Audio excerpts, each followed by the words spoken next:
capítulo 3, Êxodo, capítulo 3. Aí na sua casa, você pode pegar sua Bíblia também aí, está no Êxodo, capítulo 3, é o segundo livro da Bíblia.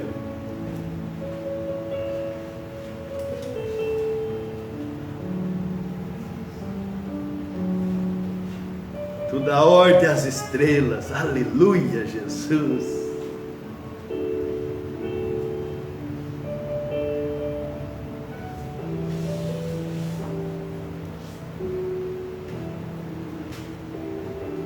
Aqui foi falado já sobre a alegria, sobre a esperança. E o primeiro texto que me veio à mente, que eu estava trabalhando para trazer para você nessa noite, estava justamente ali no livro de Romanos, quando Romanos, acho que é 12, né? Deixa eu ver aqui. Romanos 12, quando fala que rogo-vos, pois irmãos, pela compaixão de Deus. E aí quando eu preguei nesse texto, eu disse que Romanos 12, ele está dividido em 3 partes. A primeira parte fala da consagração individual, né? Da consagração pessoal para Deus. A segunda parte fala para que depois que você se consagrou a Deus, você tem que encontrar o seu lugar no corpo, né? Que é a igreja, o corpo visível. Depois que você encontrar o seu lugar, aí tem a terceira parte, como desenvolver, né, o teu serviço após ter encontrado o seu lugar. E aí vem, né, o amor seja não fingido, tal. Mas no versículo 12 ele diz: alegrai-vos na esperança, sede pacientes na tribulação, perseverai na oração. E aí, na primeira parte, a pastora Ruth falou a respeito da esperança. Depois ouvimos aqui novamente falar sobre a esperança e sobre a alegria. E esse texto de Paulo aos Romanos, ele fala algo real: alegrai-vos na esperança. O que é a esperança? A esperança é é o ato de esperar algo que está prestes a acontecer. Diz um ditado popular: a esperança é a última que morre. Para ter esperança é preciso fé. Então Paulo está dizendo: olha, nas tuas lutas, nas tribulações, nas dificuldades, vocês têm 3 atitudes. Primeiro, alegrar na esperança. Veio as lutas, veio as dificuldades, está enfrentando luta, lembra, eu tenho que alegrar na esperança. Essa luta vai ter fim, as dificuldades vai ter o seu término. Alegrar. E aí eu continuo caminhando, né? Vou ter paciência, que não é aquela pessoa, paciência, né? Tem que ter paciência, não aquele desânimo franciscano, não. Paciência aqui é no sentido de continuar caminhando pacientemente, mas não na passividade. Continuar caminhando, eu vou chegar lá. Há uma promessa, eu espero, eu tenho esperança que essa promessa vai acontecer, porque as nossas dificuldades não anulam as promessas de Deus. E perseverar em oração, no sentido assim de continue orando, crendo e se alegrando na esperança. Aí eu pensando assim na palavra, eu pensando, mas um texto assim que pode mostrar ou confirmar essa direção de Paulo, que temos que nos alegrar na esperança. A esperança não é a última que morre. Na realidade, quando a pessoa não tem mais esperança, acabou para ela.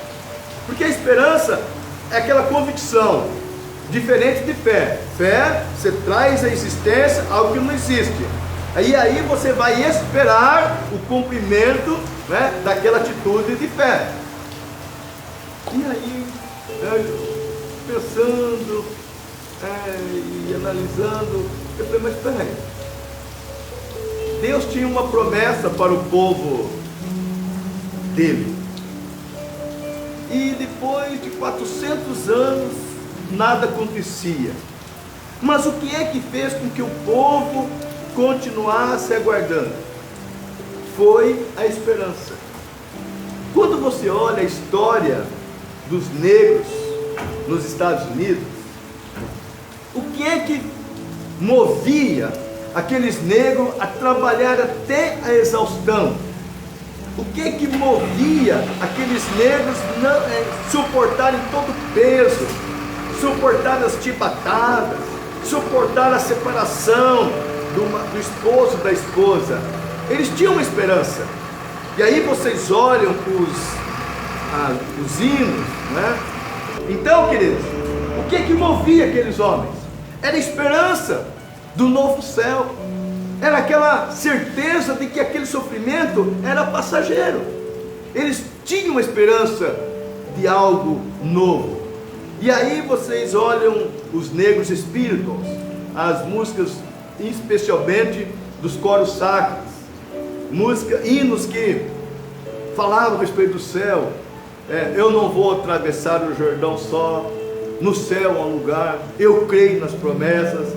Hinos que eles reuniam ao redor de uma fogueira e eles começavam a cantar falando do céu, falando que um dia eles iam estar lá no céu. Isso motivava-os, isso dava a eles a certeza que aquela situação era passageira, porque um dia todo aquele sofrimento iria acabar. Parece incrível, mas se vocês verem as músicas dos negros, eram músicas assim, alegres, no sentido assim de, hoje eles iam falar assim, música de alto astral. Não, é a expressão da alegria em saber que um dia eles seriam no céu. Quando você olha para os negros da África, de Moçambique especialmente, quando eles cantam, louvo ao Senhor pulando, quando os corais entram na igreja, eles entram tudo dançando. O Vitor Paulo, contando ali onde ele estava, na Cala, ele ficava impressionado da alegria daquele povo. Aquele povo não tinha nem o que comer. Às vezes iam voltar para casa, não tinha o que comer, mas na hora do louvor eles cantavam o tempo todo cantando, porque eles, após aceitar Jesus, todo aquele sofrimento, aquele sentimento de sofrimento era deixado de lado, porque agora eles tinham uma esperança nova. Um dia eles iam estar de vestes brancas, andando em ruas de ouro. E isso nos motiva. E aí eu pensando, Deus, nós como filhos de Deus temos que viver assim. Nessas pandemias, eu falo pandemias porque não é a primeira e também não vai ser a última. Essas pandemias têm que chegar e encontrar um povo diferente, um povo que diz, olha, nós não nos preocupamos com pandemias, porque o nosso socorro é Jesus, a nossa esperança é Jesus, a nossa esperança é um novo céu, uma nova pátria. Amém, querido? E aí quando você depara com esse texto aqui de Gênesis capítulo 3, vocês vão entender a razão dessa introdução. Gênesis, o que eu falei? Gênesis, né? Não, Êxodo capítulo 3. Eu vou falar Gênesis também, mas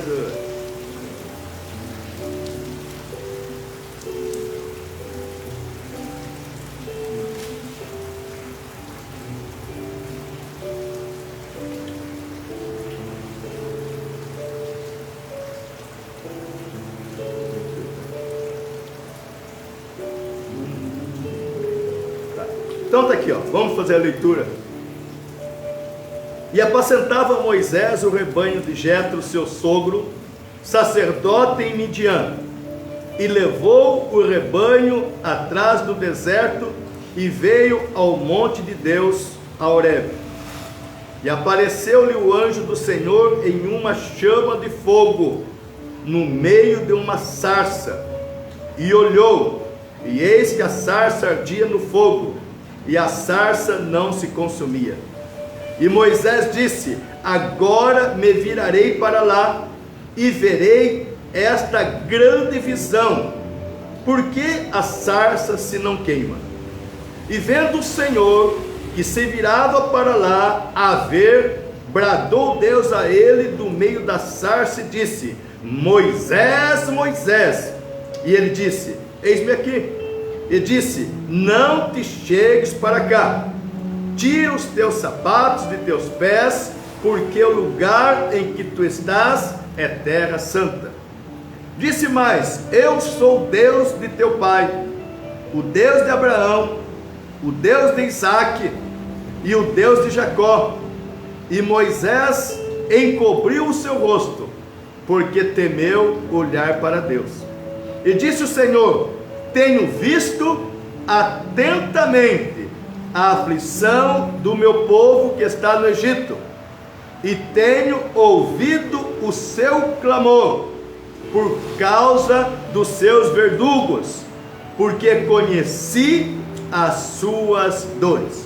Portanto, desci para livrá-lo da mão dos egípcios, e para fazê-lo subir daquela terra a uma terra boa e larga, a uma terra que emana leite e mel, ao lugar do cananeu, e do Eteu, e do Amorreu, e do Ferizeu, e do Eveu, e do Jebuseu. Amado, quantas vezes você já leu esse texto? Quantas mensagens você já ouviu tendo como base este texto? Após 400 anos, Deus se revela para dizer a Moisés que ele estava ciente do seu povo, o que o seu povo estava enfrentando lá no Egito. Agora veja bem, queridos,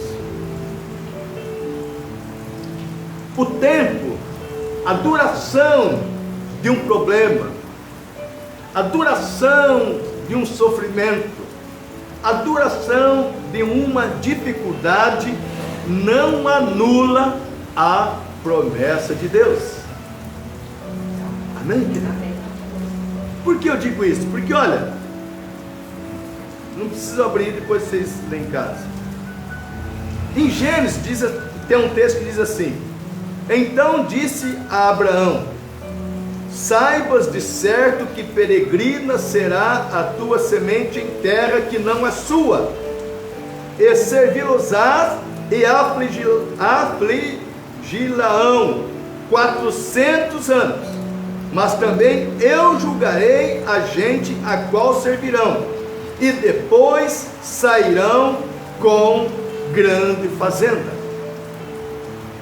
Ali em Gênesis capítulo 15, Deus trouxe uma promessa e disse para Abraão: a tua semente vai ser peregrina numa terra que vocês não conhecem, e vão ficar lá 400 anos, e vão sofrer, vão passar lutas, dificuldades, vão ser afligidos, ou seja, serão judiados, mas eu os livrarei, e trarei juízo àquela nação que fez o meu povo sofrer. Amados, eu fico assim temeroso, ou pensativo, o que vai acontecer com aquelas pessoas que vêm sobre a igreja, que fazem leis para destruir o povo de Deus, que perseguem a igreja de Cristo. Deus está dizendo: olha, vocês vão ter um tempo de sofrimento, mas fiquem tranquilos, um dia vocês entrarão na terra prometida, mas aqueles que fizeram vocês sofrer, afligir, desse eu vou cuidar deles. Quando eu e você olhamos para esta palavra, esta promessa de Deus, isso garante a mim e a você a certeza de nos alegrarmos em uma esperança. Porque o que é que motivou o povo de Israel, com todas as lutas, dificuldades, sofrimentos, a permanecerem juntos, fiéis? Era a garantia de uma promessa de Deus. Vai passar 400 anos. E eu imagino, querido, que os pais, assim, né, depois de Moisés, vem Josué e todos aqueles que vieram trazer uma palavra, com certeza essa palavra, essa promessa, eles traziam a lembrança quase que diariamente para o povo. Olha, fique tranquilo. Agora imagine aquele povo, meu amado, tem uma promessa que Deus vai nos tirar aqui. Ah, que bom. Então, tá. Amanhã acho que vai ser o dia. Segunda-feira, nada. Ah não, vai ser terça, nada. Ah não, quarta-feira, amanhã, acho que vai ser amanhã, nada. E quanto mais passava o dia, mais dificuldade, mais sofrimento. E daqui a pouco passa um ano. Um ano. Ah, vamos lá, tá filho, vamos pessoal, mais um ano. E 2 anos. Até 5 anos, né? Meu amado, quando chegou 100 anos, e essa promessa que nunca será cumprida, quando? Mas com certeza continuará, porque Deus disse: eu tenho ouvido a oração do meu povo. Porque aquele povo tinha uma motivação, eles se alegravam em algo que estava no coração deles, que era uma promessa. E aí eles começaram a entender, não, aí vinham outros, não pessoal, ei, é 400 anos, meu, mas falta 300 anos, 400 anos, temos o quê? Que perseverar. Amados, lembra quando foi 2019 para 2020, quantos projetos nós tínhamos, quantas coisas nós tínhamos para fazer. Eu tinha elaborado, fazer uma viagem com a minha esposa, tanta coisa. Aí entra janeiro, meio assim, fevereiro, então acabou tudo, não tem mais nada, todo mundo para dentro de casa, e você não teve, lembra quando teve aquele toque de recolher, 8 horas você tinha que estar dentro de casa. Eu já contei isso aqui para vocês, né? Um dia era 9 horas, 9h10, eu saí para... A Ana Priscila ficou de me levar uma coisa em casa, não tinha levado ainda, 9 horas, daqui a pouco veio um carro da polícia, mano. Quando eu vi assim, eu corri para entrar dentro de casa, mano. O cara parece que acelerou e veio com tudo, eu entrei no... Eu fiquei ali com a portinha aberta ali, passou correndo ali. Aí veio devagar, né, dando ré assim, devagar, para ver se eu estava escondido ali atrás das torceiras, tudo lá, tudo. Eu estava ali no portão escondido ali. Eu falei, meu Deus, eu não saio de jeito nenhum, só saí depois que liberaram. Aí eu comecei a sair, né? Mas, imagine, querido, tudo entrou em 2020, complicado. Ah não, isso vai passar. Estamos em 2021, parece que quanto mais passa o tempo, mais, as coisas pioram. Agora aí os prefeitos estão todos reunidos para saber se vão aplicar lockdown, se vão proibir os cultos das igrejas, se impedir os cultos das igrejas, se... Está aí, meu irmão. Parece que voltou tudo outra vez do começo de 2020. Mas nós, como filhos de Deus, nós temos que nos alegrar, porque nós temos uma esperança, nos alegrar na esperança que é Jesus Cristo, amado. Nós temos que saber que há uma promessa para o povo de Deus. Ninguém toca na menina dos olhos de Deus. Isso que tem que nos fortalecer. E vamos cantar primeiro, se alegrar, porque a festa vai continuar, meu amado. Não é isso, irmão? A festa vai continuar no céu, filho. Um dia isso aqui vai acabar. E o mais interessante é que não é só lá no céu. Nós podemos experimentar e vivenciar a verdadeira vida cristã. Como? Nos alegrando na esperança. Como? Sendo pacientes na tribulação. Como? Perseverantes na oração. Olha o que Deus fez. Deus, para poder chamar a atenção da igreja, Deus de vez em quando faz algo meio doido.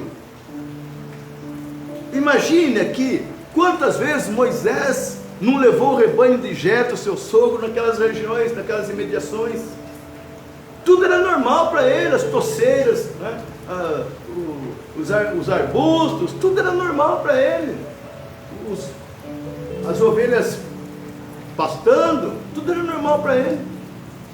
Mas teve um dia, algo diferente aconteceu. Moisés está ali olhando as ovelhas, daqui a pouco ele vê ali uma sarça, um arbusto pegando fogo. Mas o fogo não consumia o arbusto. E aí ele voltou os seus olhos, fixou com mais atenção aquele arbusto e percebeu, não, alguma coisa diferente está acontecendo aqui. Amados, esta pandemia, as dificuldades, nem sempre tem como peso de Deus para nós. É Deus chamando a nossa atenção, porque essa pandemia chamou a atenção da igreja. Como que eu estou vivendo como igreja? Como que eu estou vivendo como homem, como pai? Como que está vivendo como mulher, como mãe, como esposa, como esposo? Porque corríamos o risco e corremos o risco. A qualquer momento acontecerá algo conosco. Mas nós estamos firmados na rocha. Mas essa situação, Deus teve que promover essa sarça ardente para mexer conosco, nos acordar, nos colocar em pé e dizer: igreja minha, alegre, porque vocês têm uma esperança, e a esperança de vocês não é promessas de homem, a esperança que nós temos é uma promessa de Deus. Porque quando Deus fala aqui para Moisés, ele diz, versículo 7, tenho visto atentamente a aflição do meu povo. Sabe que essa palavra atentamente é ver com muito cuidado. Ele estava vendo com carinho. Mas esse Deus é esquisito. Como que ele vai ver com carinho, com cuidado, o povo dele sofrendo, o povo dele recebendo chibatada, o povo dele sendo obrigado a fazer tijolos além das forças físicas dele? E Deus vem e diz: estou olhando atentamente, estou olhando com carinho, com cuidado. Isto é a atitude do Pai amoroso. Deus está olhando para mim, para você, com cuidado. Mas Deus, que cuidado é esse? Como é que o Senhor me deixa sofrer o que eu estou sofrendo? Como é que o Senhor me deixa eu passar por lutas, por dificuldades? Imagine Moisés ali, conversando com Deus, Deus falando isso para ele, assim: Deus, acho que o Senhor deve estar enganado. Você já viu como o nosso povo está sofrendo? Ou melhor, você já viu como o teu povo está sofrendo? O Senhor viu que eu estou aqui por causa de Faraó, que ele queria me matar? Aí, como se Deus falasse assim: mas por isso mesmo que eu estou vendo com cuidado. Eu creio que Deus falou para Moisés: Moisés, você lembra de Abraão? Lembro, é o nosso patriarca, lembro. Você lembra o que eu falei para Abraão? Eu lembro, algumas coisinhas. Não, força a tua memória. O que eu falei que a descendência de Abraão seria? Não, você falou que seria peregrino na terra. O que eu falei a respeito do meu povo? Que eles ficariam debaixo do jugo de um povo. O que eu falei? O que eu falei a respeito do tempo que eles iam ficar lá? 400 anos. Faz a conta. Quantos anos se passaram? 400 anos. Eu falei: então, ou seja, as aflições, as dificuldades, os problemas não anulam as promessas de Deus, meus queridos. Deus continua sendo Pai, Deus continua atento, olhando com cuidado, olhando com carinho, aqueles momentos que você sozinho no seu quarto chora, aqueles momentos quando alguém te decepciona, aquelas palavras mal proferidas ao teu respeito, julgamentos, aquelas enfermidades que você não está esperando, aquele rombo financeiro que você não esperava. Queridos, Deus está vendo atentamente e dizendo: o que meu filho falou? Que no mundo nós teremos aflições. Mas o meu filho falou mais que isto. Ele falou para a gente ter bom ânimo. Mais que isto. Para que nós tivéssemos bom ânimo, porque ele venceu, para que nós pudéssemos vencer. E Paulo, o que Paulo falou? Paulo disse que em todas as coisas somos mais que vencedores. Mas volta lá para trás. O que Deus falou para Moisés? Que foi Deus que nos tirou quando estávamos lá no meio dos animais ferozes, trouxe para junto dele, para nos amar, nos guardar, nos proteger, como se nós fôssemos a menina dos olhos dele. E aí Deus fala para Moisés lá no Monte Horebe: então, Moisés, eu sou tudo isso. A promessa, ela não é para que aconteça no dia que você deseja. As promessas minhas, elas acontecem no seu tempo certo e no seu modo certo. Se eu disse que era 400 anos, eu não fui fiel. Você queria que, quando você matou o egípcio, você queria naquele momento que houvesse uma rebelião e todos vocês saíssem debaixo do jugo do egípcio. Mas não era o meu modo, não era o meu jeito, não era o momento. E é por isso que você está aqui. Porque você fez o que era errado, você quis fazer o que era certo do jeito errado.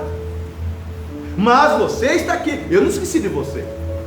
E eu vim justamente aqui, através dessa sarça, para dizer a você que vai ser você, o instrumento nas minhas mãos, para que se cumpra o que eu disse para Abraão há 400 anos atrás. Em Jesus, querido, eu e você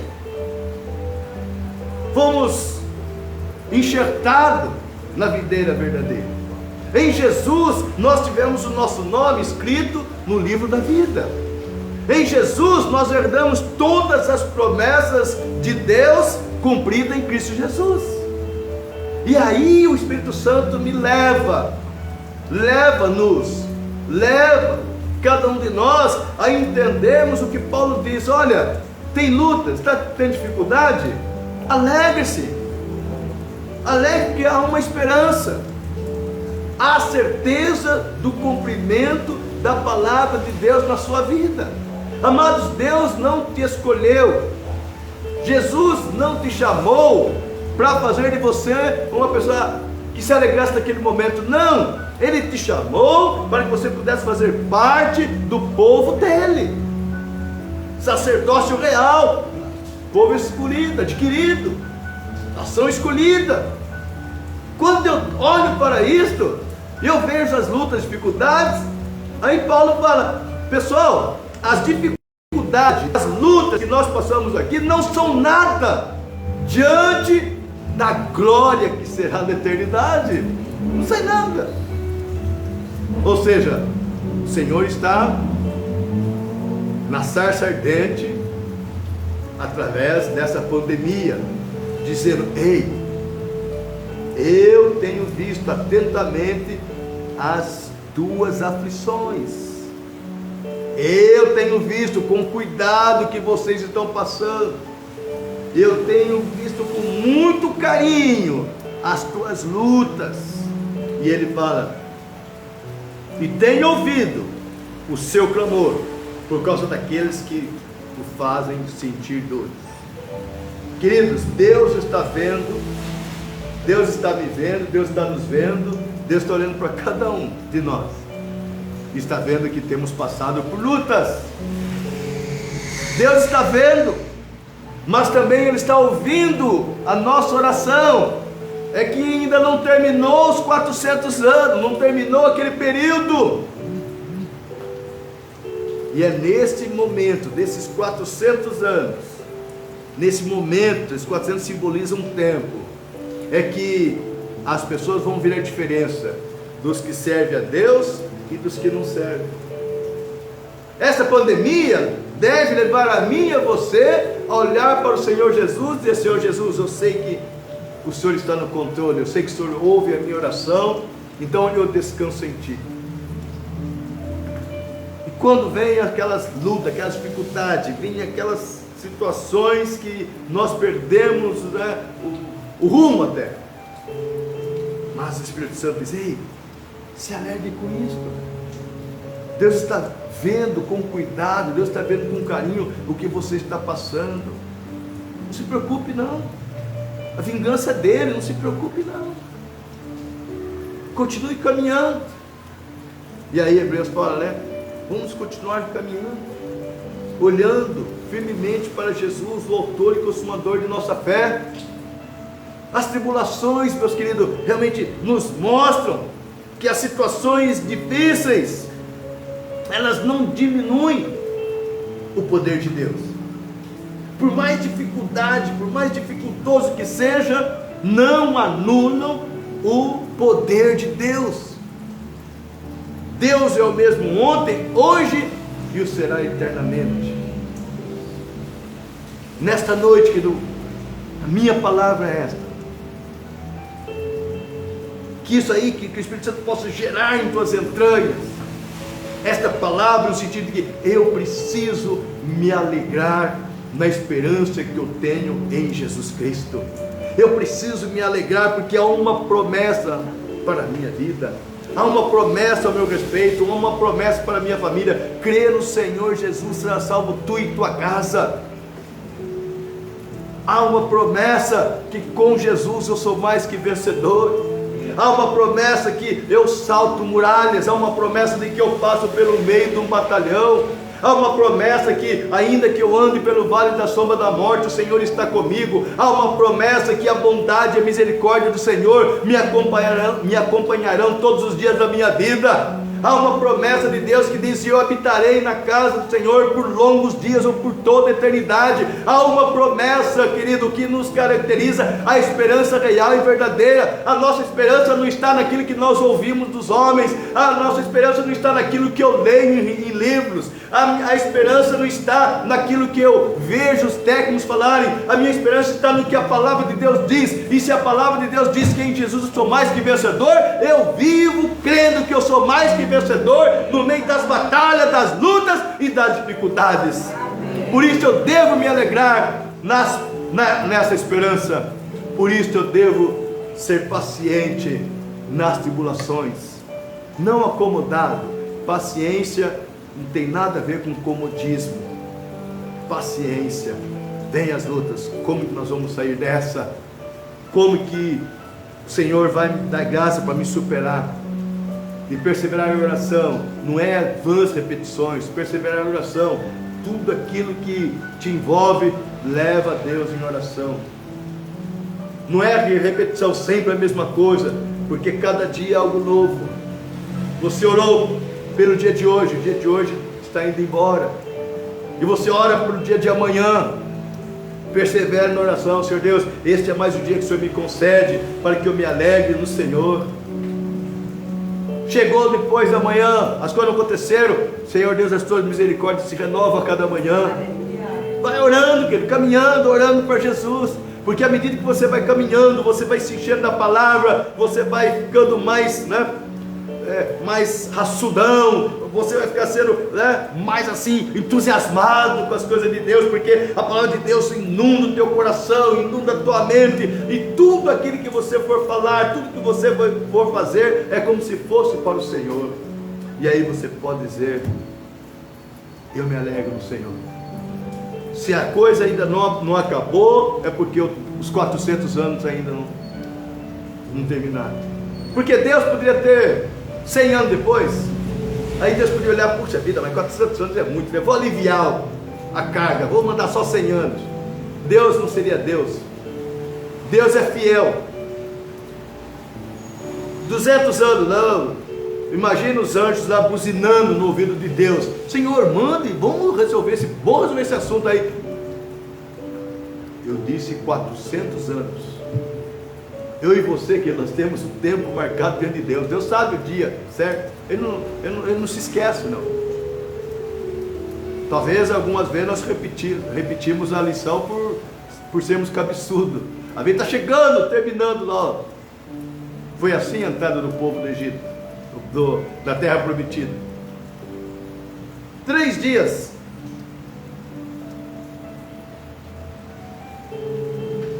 Para entrar na terra. Estava aí, mano. Eles foram a pé lá, os 12 espias foram lá ver a terra, voltaram trazendo uva, trazendo fruta. Ah, não, tá, é muito difícil, é muito complicado, lá não vai dar para entrar. Josué e Caleb: não, mas Deus disse que a terra era nossa, nós temos que entrar lá. Ah, não, carros de ferro, muitos homens, muitos soldados, muitas armas, nós não vamos vencer, somos como um gafanhoto diante deles. Caleb e Josué: não, mas Deus disse. Não, nós temos que nos alegrar na esperança. Há uma promessa de Deus que Ele daria aquela terra. Lembra que Ele falou para Abraão? Ele disse que depois de 400 anos nós íamos entrar nessa terra. Vamos entrar. Não. E eles quiseram apedrejar Josué e Caleb. Ele falou: tudo bem, não tem problema não, Josué e Caleb, fica tranquilo, eu vou cuidar desse povo. 440 anos no deserto. não diminuiu a fé de Josué nem Caleb, porque eles tinham uma esperança. Queridos, não permita que o diabo roube esta esperança, tirando de você a alegria de ser e viver como um filho de Deus. Não dê esse gostinho para o diabo tirar de você esta alegria que você precisa ter na esperança, porque as tuas lutas, as tuas dificuldades, você que está me ouvindo e nos vendo, as nossas lutas, as nossas dificuldades não anulam o poder de Deus. As nossas lutas, as nossas dificuldades não permitem que as promessas de Deus sejam anuladas. Olhe para Jesus Cristo, que nesta noite o fogo de Deus te envolva de tal maneira que você saia deste ambiente dizendo: não, eu preciso me alegrar no Senhor. A alegria do Senhor é minha força. Mas como? Quando eu obedeço a Deus, eu alegro o coração de Deus. Quando eu alegro o coração de Deus, Deus diz a mim: vai nessa tua força, meu valente. Vai nessa tua força, minha valente. Vai nessa tua força. Porque a nossa obediência alegra o coração de Deus. E o coração de Deus alegre, ele nos fortalece para continuarmos marchando, olhando firmemente para Jesus, o autor e o consumador de nossa fé. Amém, queridos? Receba esta palavra com graça, com alegria. Receba esta palavra com o coração animado e saia dizendo: Satanás e seus demônios não podem roubar a minha alegria, porque eu me alegro não naquilo que eu vejo, eu me alegro na esperança da promessa que Deus tem para a minha vida. Amém? Glória a Deus. Vamos colocar em pé, queridos.